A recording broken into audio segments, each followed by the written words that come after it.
Samsung just dropped the Galaxy S25 Ultra. Bigger screen, a new processor, AI-powered everything. Does this actually feel like an upgrade, or is this just Samsung tweaking the formula and hoping we will notice?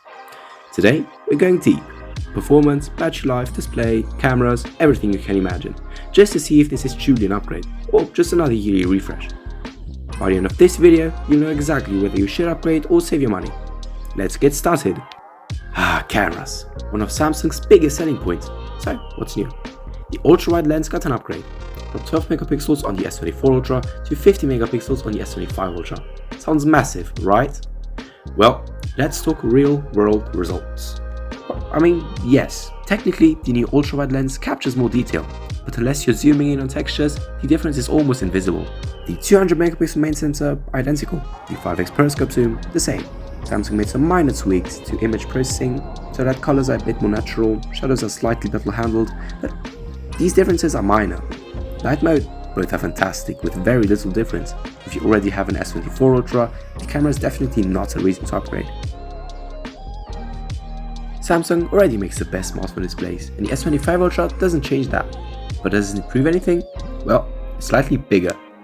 Yup, 6.9 inches versus 6.8 on the S24 Ultra. But will you notice? Not really.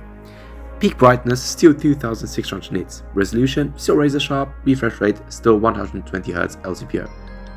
What about outdoor visibility, you might ask? Well, Samsung hasn't done much, so both screens perform exactly the same in my test, which is excellent by the way. It's an amazing display, but if you already have an S24 Ultra, this is also not a reason to upgrade. Alright, let's talk about performance. The S24 Ultra runs the Snapdragon 8 Gen 3 for Galaxy, while the S25 Ultra has the new Snapdragon 8 Elite for Galaxy. So, how much faster is it? Yup, the new chip is technically faster, who would have expected. But, here's where things get interesting. Heat management. I ran multiple stress tests and every single time, the S25 Ultra got significantly hotter and throttled more than the S24 Ultra.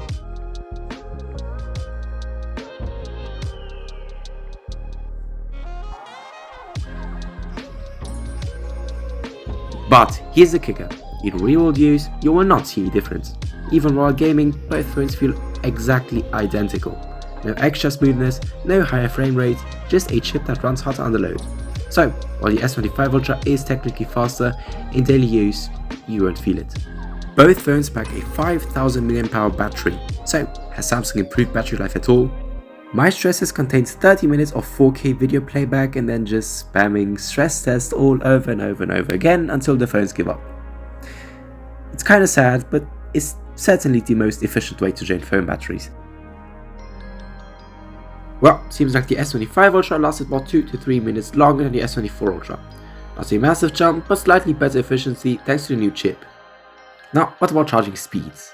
Both phones still support 45W wired charging and 15W wireless charging, and in my test, both reached about 65% in 30 minutes. Absolutely no difference. So yes, the S25 Ultra has slightly better battery life, but it's not a night and day improvement.